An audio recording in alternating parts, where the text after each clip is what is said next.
Niluog nga mga krimen. Krimen nga gikalambigitan sa mga pulis. Kapulisan nga way hulong sa pakigbatok sa drogas ug pagukod sa mga tulisan. Mga hulagway sa nagtrending sa internet ug ang mga gikalsangan nga katalagban. Kini ang Action Bisaya Year-End Report 2014.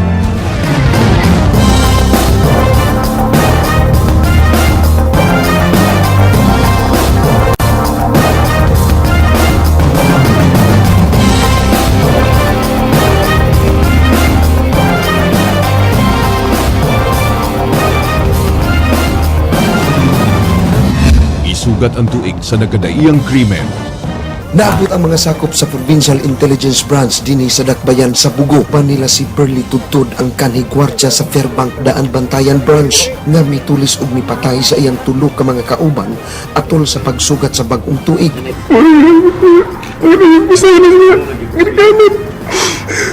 Nagdangoy-ngoy nga giangkon sa suspek ang pagpamusil sa tulo ka taog pagunay og tuli sa bangko nga iyang gibantayan sa lungsod sa Daan Bantayan. Gipangita na karon sa mga sakop sa Police Regional Office 7 ang pulis nga gingong usa sa mga mikuha sa negosyanteng drug dependent. Konbikto ka nila, wala tayo mahimo. Human ang pipila ka higayon nga paglikay sa mga tigbalita, nagpa-interview na si SPO2 Jonas Pakibot, ang pulis nga gikiha human gitudlong maoy nangulata patay sa usa ka negosyanteng drug dependent dihang ila kini gihatod sa We Do Recover Rehabilitation Center. Gidumog sa mga residente sa Barangay Coro, Dalaget, Cebu, ang crime scene diin gibanhigan patay si Atty. Noel Archival og duha ini ka mga aid. Humanto sakto sa kasabala sa M16 ang tuong bahin sa itom nga Ford Escape sa mga biktima. Ang Cebu Provincial Police Office maoy nangu sa maong task force nga gilangkuban sa Provincial Investigation and Detective Management Branch, Criminal Investigation and Detection Group ug Police Crime Laboratory. Matud pa ni Atty. Democrito Barcenas ang ngayan nga ipatawag sa korte si Atty. Inocencio de la Serna tungod sa pagpamakak nga gihimo niini. Gipangutana si de la Serna ni Barcenas atubangan sa korte kalabot sa whereabouts sa iyang tulo ka kliyente ug miingon kini nga ana lang sila sa Camp Crame. Apan sa pag-serve sa warrant of arrest batok sa tulo ka mga sakop sa Highway Patrol Group, wala na kini igkita. Dinhi sa St. Matthew Chapel gipahilo na ang haya ni Richard King. Apan sukad na itabo ang pagpamusil sa negosyante, way sakop sa ilang pamilya ang niatubang sa mga tigbalita. Nakugang ang kapulisan sa Rehiyon 7 sa giingong kalambigitan sa usa ka police official sa Davao City sa kamatayon sa business tycoon ug hotelier nga si Richard King. Nasayran nga kagabi, mi presentar siyang kaugalingon kang Davao City Mayor Rodrigo Duterte si Police Superintendent Leonardo Felonia, ang hepe sa Regional Intelligence Unit sa Police Regional Office 11, aron limpyuhan ang iyangan human gilambigit sa krimen. Usa ka Romel de la Serna ang giingong lookout sa krimen ang mitahan sa kapulisan ni atong Domingo ug mibutiag nga si Felonia maoy nitawag sa gunman nga si Paul Dave Molina ni atong Hunyo 12 aron suguon nga pangitaon si King sa iyang opisina sa May Obrero, Davao City. Kahinumduman nga di kini ang unang higayon karong tuiga nga nalambigit ang ngan sa mga police official sa kamatayon sa mga iladong personalidad. Mga pulisab sa Highway Patrol Group maoy gitudlong suspect sa pagpamanhig sa inilang abogado nga si Noel Archival ni adtong Pebrero. Ipaubo sa pre-charge evaluation si SPO3 Ferdinand Tumakay, ang pulis nga kanhi sakop sa Regional Personnel and Human Resources Development Division kun R1 nga gireklamong nangilkil. Nadakpan sa ikatulong higayon ang sakop sa Public Safety Company sa Cebu City Police Office na si PO2 Ronilo Manuel. Una kining nadakpan ni atong Pebrero kauban ni Benito Abiar humananuli sa Maydan, Arlandon. Nakapiyansa si Manuel, gidakop na sab kini sa may barangay Labangon, pinasikad sa usa ka arrest warrant tungod sa pagpanulis og usa ka taxi driver sa barangay Talamban na bantayan sa hepe sa Regional Investigation and Detective Management Division 7 Police Senior Superintendent Ray Lindon Lawas na sunod-sunod na ang mga kasong administratiba nga gisangat batok sa kapulisan sa Rehiyon 7. Mato ni Lawas, tungod kini sa mas striktong monitoring sa lihok sa mga pulis, pagsuta kung kanunay ba silang nisunod sa PNP Code of Conduct. Lakip sa mga pulis nga bag-uhay lang nga nagpabadlong, mao si PO3 Alan Bautista, kinsa nakuha anong video nga nagmaoy ug nagpasalba sa panimay sa usa ka Carlito Oriendo sa Barangay Candanay Norte sa Sikihor ni atong Hunyo 11. Naukay ang Sugbo dihang nasikop ang magtiayong Tiamson nga giilang mga leader sa mga rebelde. Sa duha ka payag-payag, dirty kitchen ug main house sa magtiayang Tiamson, way nakuhang mga armas o mga eksplosibo ang kapulisan sa usa ka oras nilang pagsusi sa compound. Is mobalhinay na sila og nagplano nga bas hindi na mabalik. Mga gilang leader sa CPP-NPA wa mo angkon sa korte sa mga sumbong nga gipasaka batok kanila. Ang magtiayong Tiamson uban sa tulo nila ka mga kauban nga dinakpan gidala dinhi sa Subo alang sa arraignment sa ilang kaso. Gidinay sa korte ang ilang motion for judicial determination of probable cause ug gani butunta nila nga pugna ng arraignment sa mga kasong illegal possession of firearms and explosives pinaagi sa pagsangat sa usa ka petition for certiorari at tubangan sa Court of Appeal sa Dakbayan sa Sugbo. Nagpabili ng ilang baruganan nga planted ang mga ebidensya batok kanila. Ang managtiayong Benito ug Wilma Tiamzon gidala dinhi sa Sugbo sakay sa usa ka military plane uban nila ni Joel Enano, Arlene Panea ug Rex Villaflor. Wala pasudli og mga sakop sa media ang korte ni Toledo RTC Judge Ruben Altubar alang sa pag-cover sa hearing. Wala usab makaduol sa vicinity sa korte kining mga nagprotesta sa gawas. Gatusan ka mga pulis ug military ang mi-provide sa hugot nga security sa mga akusado sukad sa ilang pag-abot sa Mactan Air Base hangtod sa Toledo. Dagkag grabe sab ang problema sa human trafficking nga gikalambigitan sa mga langyaw ingon man sa giingong usa ka kulto. Human sa usa ka buwang surveillance na sikop kining usa ka Swedish national nga si Hans Christer Johansson. Siya gipanid-an tungod sa pagkalambigit sa human trafficking. Girade ang gipuy-an niya sa mga sakop sa Anti-Crime Group, DSWD ug Regional Anti-Human Trafficking Task Force pasado alas 12 sa tungang gabi. Kini pinasikad sa usa ka search warrant nga gi-issue ni Judge Macaunda sa Girasol. Apan si Johansson mi padayag nga bakak ang tanang aligasyon nga gipasangil batok kaniya.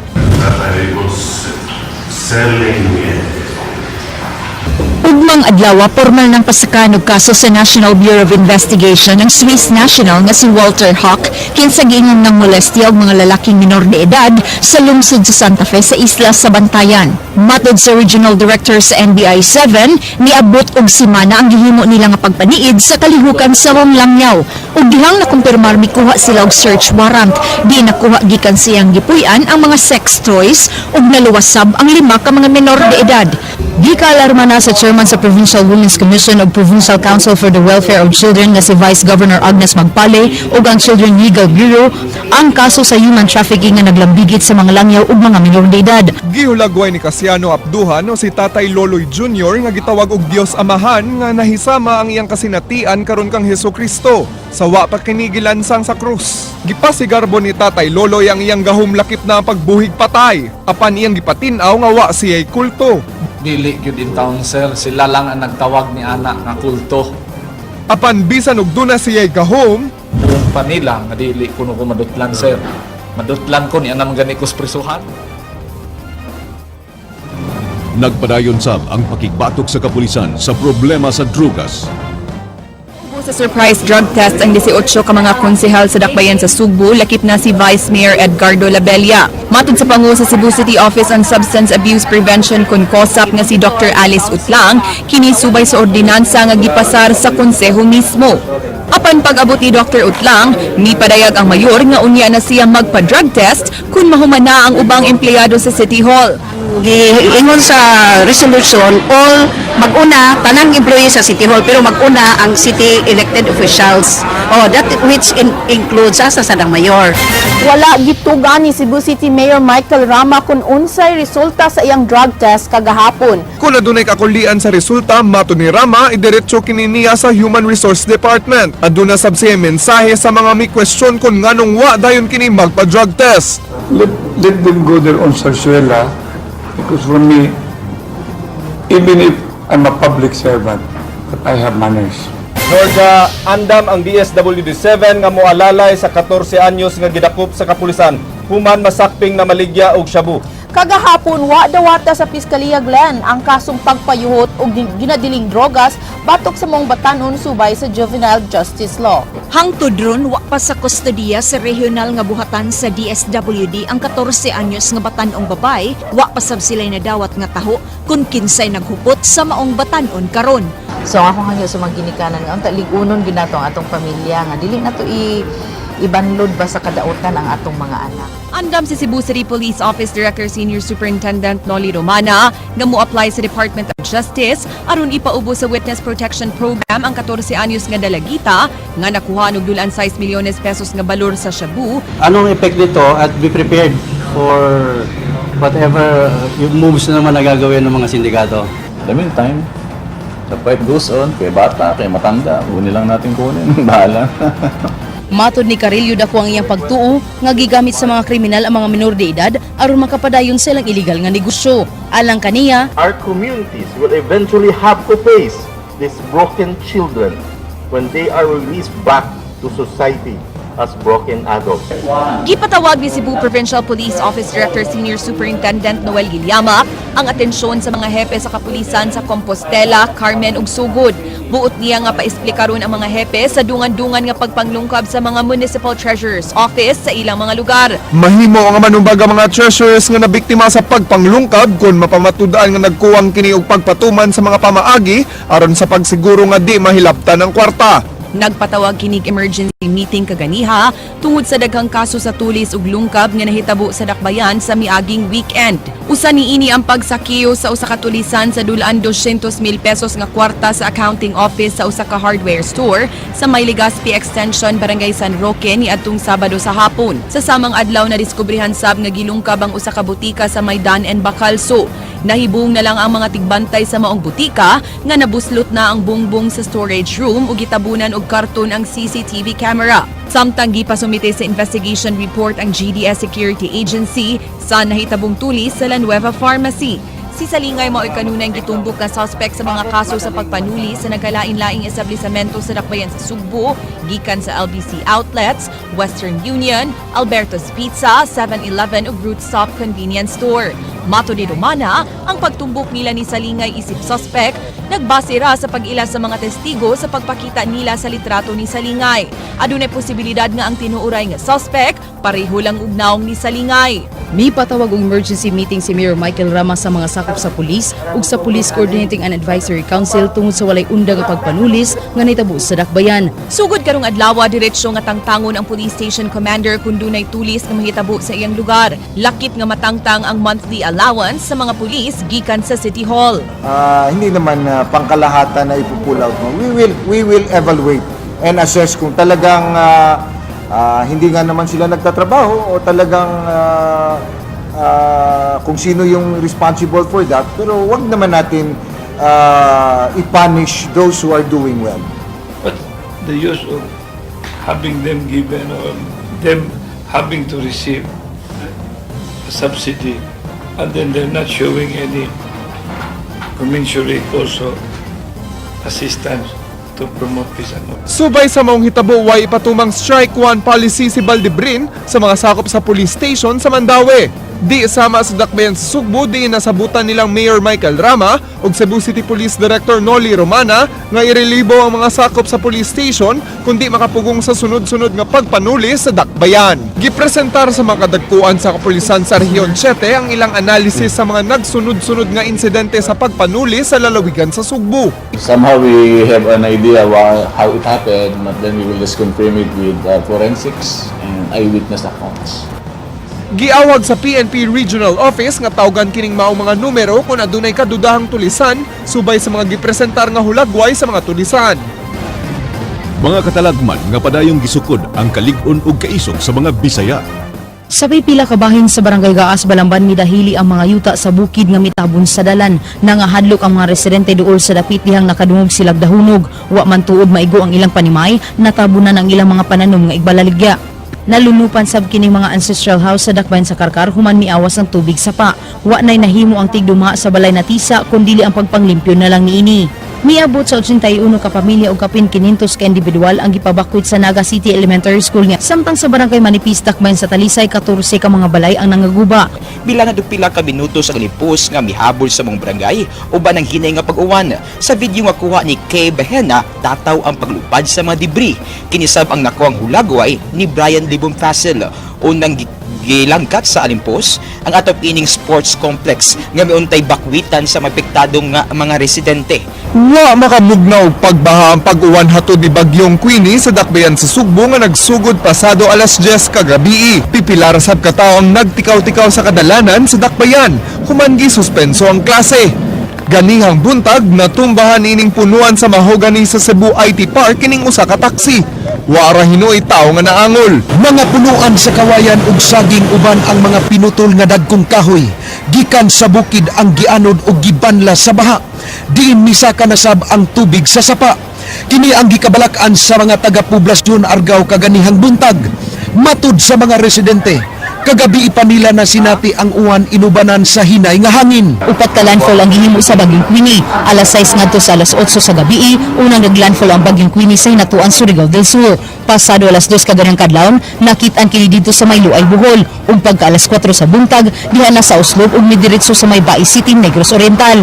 Wauna pagi ikining taytayan sa lungsod sa Dalagyete kagahapon human mabanlas ang videokihan nga naadaplin sa sapa. Sa lungsod sa Bolhoon, pipila ka mga sakyanan ang naanod sa baha samtang dunay mga balay nga ginama sa light materials ang nangatumba human ni kusukuso ang kusog nga hangin kagahapon sa kadlawon. Duna say mga yuta nga midahili paingon sa National Road. Kining payag na tunga dihang natumba ang punuan sa lubi. Swerte kaway tao ang natuog dinhi dihang nahitabo ang insidente. Sa lungsod sa Malabuyok, stranded ang mga bus human gisirhan ng Saliring Bridge kay gikankan kini og delikado ng agian o four-wheel vehicles. Sa ubos sa maong taytayan, napalgan ang patayng lawas sa 50 anyos nga si Alona Mababol human maanod ang payag nila uban sa iyang anak. So again, I urge everybody to dili lang kay please strictly adhere to what the authority naghatag og pahimangno. Ilaw na sab kini sa grabing epekto ni Bagyong Ruby sud sa kapin 20 ka oras sugod alas 9 sa gabi ini atong Sabado hangtod kagahapon. Nangatagam nini atong mga bag sa atong Yolanda nga dahang kay nga dugmo. Pagka alas 10 sa gabi na nagyud og maayo ang bawd pag-abot sa taob nga mihapak na sa seawall. Kay nakuyawan sa storm surge, gideploy ni Daan Bantayan Mayor Augusto Coro ang mga sakop sa militar ug rescue team alang sa forced evacuation sa mga namuyo nga nagmagahing mamakwit gikan sa coastal areas. Alas 4 sa kadlawon, nawad-an nagyud og kuryente ang tibuok lungsod ug maayo na lang nga dunay giandam nga generator sa command center. Pagkabuntag, padayon ang rescue operation sa mga residente nga last minute nang nakahukom sa pagbakwit, mao nga miabot na sa kapin 7,000 ka mga pamilya ang evacuees kagahapon. Ang problema, dunay evacuation centers nga gipangbahaan tungod sa busluton nga atop ug nang liki nga bungbong. Gisusi ni Medellin Mayor Ricky Ramirez ang hideaway dinhi sa Barangay Tindog ang usa sa mga tourist destination sa maong lungsod. Nabalaka ang mayor ug basin maguba na sab ang maong dapit sama sa nitabo ni atong Bagyong Yolanda, hinuon wa ra kini maunsa. Dagko sab ang bawd dinhi sa Barangay Mahawak. Dili niabot ang tubig sa dalan, hinuon wa nay mulupyo sa dapit kay gipabakwit na. Sukuhay sa Medellin, malinawon ang dagat dinhi sa lungsod sa San Remigio.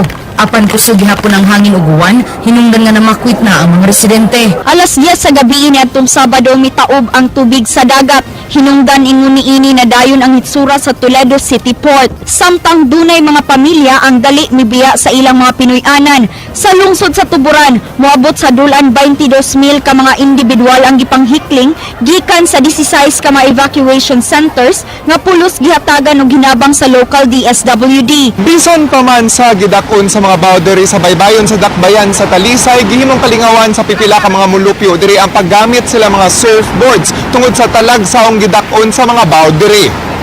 Mao man mong lingaw diri sa Talisay basta kuan, ting bagyo.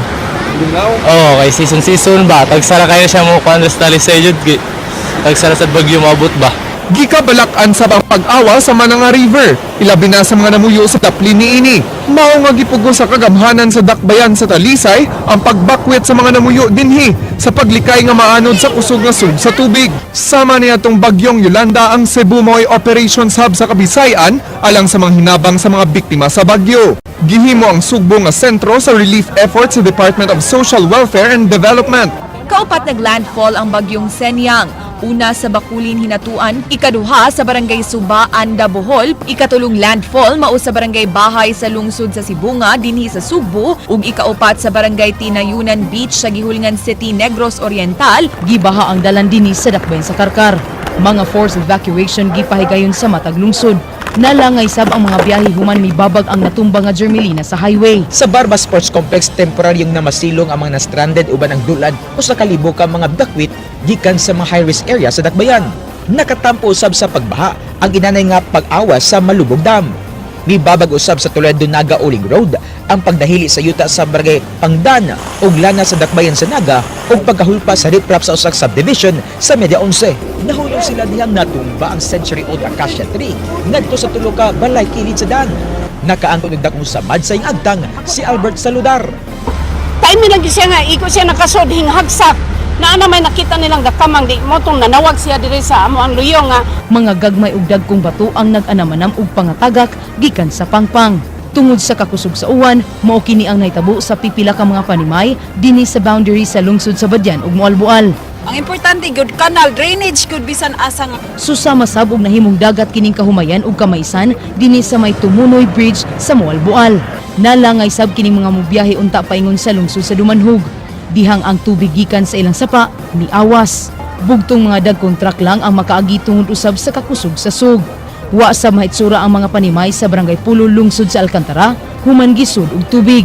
Tungod sa mong panghitabo, nakabsan gyud sa kinabuhi ang usa ka pamilya ug laing tulo ka sakop sa panimay. Wa masalbar ang siyam tungod sa kakusog sa sug. naanay ni sugat day nako nga nahurot na kuno ako mga apo nga anod tanan Nakahawid na ko slibe, di akong napatiran nga kuan kahoy. Oto, nakahawid yung klaro. Daghan ang na-stranded nga pasahero sayo ganihang buntag dinhi sa Sitio Ilihan sa barangay Simala.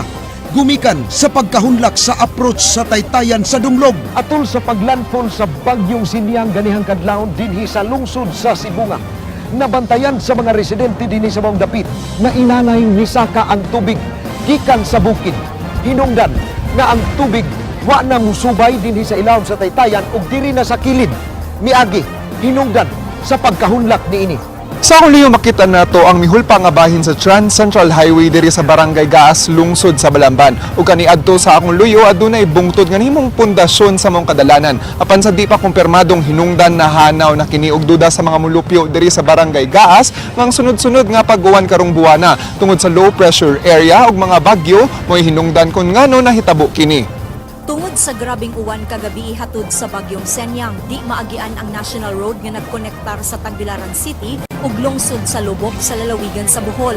Gilunupan sa tubig baha kining usa sa labing dako nga kahumayan sa mong lungsod. Ang Provincial Disaster Risk Reduction Management Office kun mas naila nga Tarsier 117 daling mipahigayon og rescue operation sa mga residente kansang panimay na abtan sa tubig baha.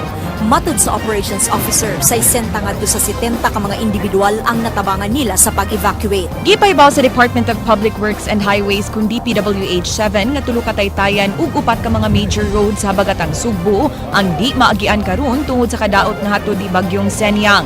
Mato di DPWH 7 Regional Director Ador Canlas, nagpadana sila og mga personnel ug heavy equipment sa mga nahisgutang dapit aron pag-install og warning signs, pagpahigayon og clearing operations ug pag-deliver og mga materyales alang sa pag-repair sa mga bahin sa mga Taytayan nga ilang madali-dali ug ayo. Dunay nagtrending nga mga panghitabo ug personalidad. Nakadawat og nagkadaiyang reaksyon gikan sa mga netizens ang hulagway sa usa ka lalaki nga misud sa football field. Nagkadugo ang ulo sa mong batanon, humandok-buka ang ulo ining lalaki. Gituhang naging kwentro ang duha ka players dihang kalit nga misud sa field ang maong lalaki ug miuwang sad kining gasanto og itom. Subay ini, nangayog tabang kang Vice Governor Agnes Magpali ang AFT kun Alcoy Parents Football Association subay sa nitabong rumble niya atong Domingo sa Aboite Soccer Field. Nasa ding mga taga-bukid ay kanang apil-apil ko no kuan duwa sa diri sa syudad. I do not know yet about the indiscrimination. It's as far as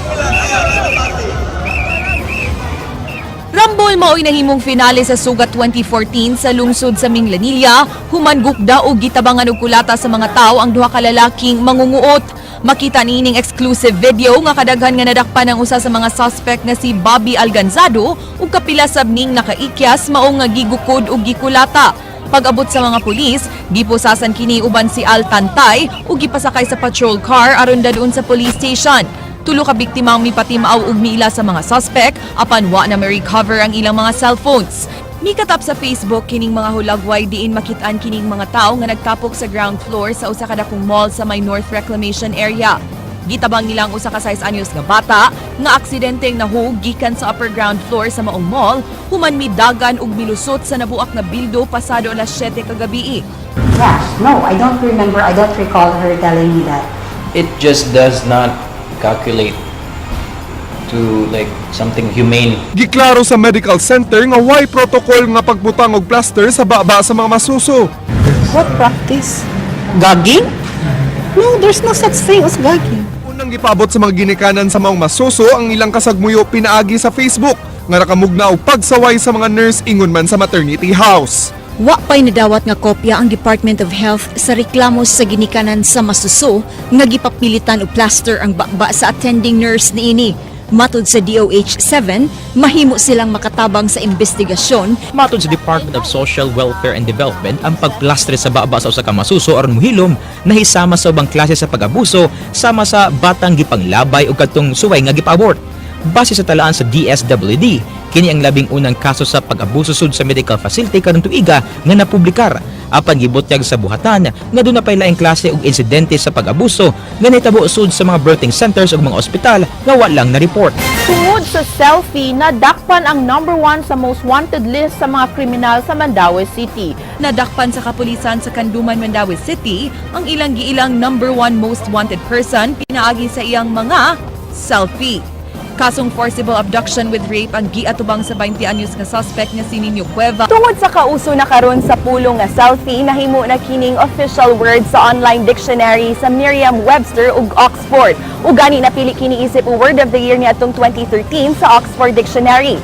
Nagpasabot kini sa pagkuha og hulagway sa kaugalingon gamit ang usa ka smartphone ug pag-upload niini sa mga social networking sites. Psychologically, akong tanaw, it's more of nga ang mga subuanon has self-confidence. Nang kaning self-picture as a self-evaluation, mag-project sa maayo nato nga aspeto, no? O maghatag og kalambuan sa atong meaningful social relationships. Georgia, mga kapatid, gipa-resign ni Governor Junjun Davide ang pangu sa Security ug Anti-Illegal Fishing Task Force sa Kapitolyo. Kini human mikalat sa social media, Glenn. Ang hulagway niini uban sa iyang staff nga babay nagingong karelasyon. Pinagi sa post ni Medellin Mayor Ricky Ramirez sa iyang Facebook account, makita ng pipila ka mga picture ni Capitol Security Head Loy Madrigal. Sa post ni Mayor Ramirez, nangutana kini kon sekretary ni Madrigal ang kuyog niini sa paglarga ug official trip ba kini. Daling mikatag ang kontrobersiya sa social media. Nakakita na si Governor Junjun Davide sa maong hulagway ug matod sa gobernador. I'm asking them to resign. Daling nahimong viral kining video nga gi-upload sa usa ka lola sa Facebook sa gihimong pagpakauwaw sa usa ka pari sa iyang anak atol sa bunyag sa iyang apo. Atubangan sa mga ninong ug ninang ug mga bisita sa pamilyang Gonzales, napuno sa kasaba ang 17 anyos nga inahan nga itago nato sa ngan nga Claire. Gipakauwawan siya ni Padre Romeo Obac tungod sa iyang pagkamabdos nga way bana. Musugot lang mo kung lalaki na di panibana nga na pa niya itong patunan sa simbahan. Giobserbaran karon sa iyang tag-iya ang iro nga giingong gilugo sa usa ka lalaking hubog niadtong Domingo. Human makagawa sa prisuhan, misibat ang maong lalaki aron makalikay sa pagbiyay-biyay sa publiko. Suma sa tag-iya sa iro nga si Salvador Zapanta, misamot ang pag-agresibo sa iyang binuhi, human kini pahimusli sa lalaking hubog. Wa pa mahimbalik sa normal ang paglakaw sa iro. Manahan ni adtong Martes sa gabi, baboy na sab ang gikatahong gilugos sa usa ka tawo sa lungsod sa Tabugon. Natultulan sa News 5 ang ad sa pamilyang Alivio dinhi sa Barangay Pio sa lungsod sa Tabugon, kundi nahitabo ang giingong pagpanamas-tamas sa wa mailhing lalaki sa usa sa mga anay dinhi. Nasikop sa mga security personnel kagahapon sa usa ka mall sa Mandaue City ang usa ka babay nga nakuha ng CCTV camera nga nang shoplift og sinina, sapatos, bag ug duha ka pitaka nga mobalor og 10,000 pesos sa miaging semana. Apan sa eksklusibo ng pakiginabi sa News 5 kang Jubel, nananghid kuno siya sa nagbantay sa tindahan ug sa tag-iya nga unya na niya bayran ng iyang gisulob. I left the mall with the items, but with the permission of the tenders. Nagdudang usa sa matag-iya sa butik nga posible nga adunay sakit sa pagpanghilabot og dili iyang butang ang babay tungod sa kadaghang mga reklamo sa illegal niya nga binuhatan. No, I'm not lipto. No. Siguro I'm too spoiled because I because I grew up in a good family and everything. So if I want something, I will have that thing. And I'm too confident na many people could help me or mabayran gyud ako because Pwede day na. Nga mugawas ka isulob nimo akong sinina niya. Naaday mo niya mo hatod lang ang bayad, musugot sa ako, margina na margdili. Di gina mahitabo once mugawas ka sa akong tindahan nga wala na nimo bayri that's kawat.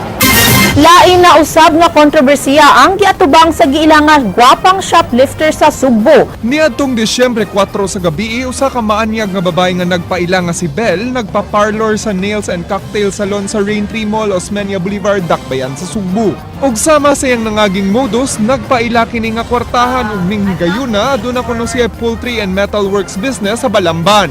And she looks like kanang sosyalera ba nga kanang narag elitista gani ang iyang mo nga.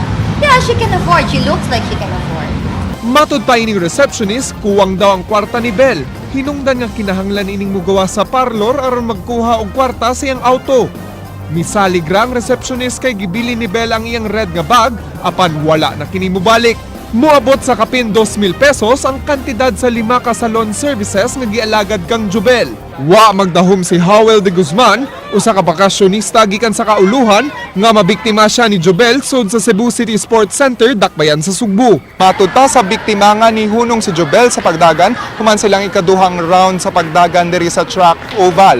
Ug duda sa biktima, nagikawat ang iyang bag samtang nagpadayon siya sa pagjogging. Gawa sa mga identification card, sud sa iyang bag maong mga gadgets, sinina og sapatos nga matud pa ni Howell, moabot sa kinatibuk ang kantidad nga 60,000 pesos. Kasong estafa nga tubangon ni Jubel Bascog human siya misibat sa bayronon sa tanang services sa Nails and Cocktails Beauty Salon. Matud sa tag-iya sa mong salon nga gibuhat niya kini agig pahimangno sa ubang mga negosyante nga magbantay sa mga modos ni Jubel. Nag-abot kaganiha sa prosecutor's office si Christy o kining taxi driver nga si Noy Boy kinsa gingong na biktima sab ni Jubel human wa bayari ang taxi nga dulan sa 500 pesos. Pasado alas 10 sa buntag migikan dinhi sa Asturias Police Station ang kontrobersyal nga si Jobel Bascog aron formal nga pasakaan og kasong estafa sa tag-iya sa resort nga iyang giistaran sud sa tulo ka adlaw nga wa bayri ang bill nga 15,000 pesos. Matud sa PSWDO, ipaubos usa nila sa evaluation si Jobel pagtino sa tinud-anay nga edad niini. Matud pa, di usa mapasaka ang kaso kundi mahuman ilang evaluation. Human sa pagsibya sa aksyon Bisaya sa subling pagbiktima ni Jobel Bascog sa usa ka beauty salon, naalarma ang usa ka resort biyang ilang nadiskubrihan na si Jobel Bascog biyang ang ilang guest. When she found out that I was Jubel Bascog, of course she panicked. I mean, not panic. I am really not kanang blaming Christy whatsoever. She did the right thing. She did what was supposed to be done. Wa usab kuno niya tuyo ang mobiya sa salon niya tong gabi sa Disyembre 4. Apan adunay kalit nga emergency nga kinahanglan niyang adtuon. I had cash, but it wasn't enough. So, I was about to go back, pero something came up, emergency came up, so wala ako kabalik. And it was very late. It was very late. I don't want the staff to keep waiting. Mi-claim si Jobel nga nagpadala dayon siya og kwarta sa tag-iya sa salon. I really sent money. I asked somebody. I just didn't know wrong ang tracking number. Matud ni Jobel, mabalaka dayon ang mga establisimento nga iyang sudlan kung mahibaw nga siya si Jobel. Matud pa sa nagduma sa resort, Georgina Basog ang iyang gigamit nga pangan sa pag-check-in. Nahibawan na lang nila nga siya ang kontrobersyal o gila nga gwapang shoplifter sa Cebu. Human nag-trending sa social networking sites ang balita sa Aksyon Bisaya sugod kagahapon. Reklamo ni Common ang management nga magbigay ng mabayaran, mobile sila o kaso. So karon station din sila sa pwede nga makalakaw unless nga mabayaran niya ang iyang problema sa Sa unang pagdala siyang kaso dito sa Mandaue City, 19 anyos ang edad nga iyang gitugan og natala sa blatter. Sa among kauban, yun siya 23 niya. Kaganina lang, yun siya 17 niya. Sa mga pulis, 16 na po. Karon nga gihold na sa kapulisan sa lungsod sa Asturias si Jobel Bascog samtang gisusi pang tinud nga edad niini, andam atubangon ni Jobel ang mga ipasakang reklamo bisan pa nga gihimakak niya mga pasangil batok kaniya. Do I have a choice? For your recovery, ma'am, are you seeing doctors as well? Yes. Yes. I am. How is it helpful to your recovery? Very helpful, super helpful. Mato ni Jobel, wala niya gigamit ang iyang kagwapa sa pag-ikya sa mga blayro nun. I am simple naman. I mean, for me, no, I don't get why people title me as guwapa, sexy, when in fact dili ra ba. I am just normal. I mean, I just don't get it. Nga na, no. Mensahe niya alang siya mga bashers, wa siya pakialam kanila tungod kay aduna siya igong suporta sa iyang pamilya ug sa mga mituo kaniya. Ang una-una sa tao karon is really close naman. I couldn't say anything to convince them. Mga istorya gagkabahin na sa atong kasaysayan. Mga istorya gagiaksyonan sa News 5 Cebu sa tuig 2014.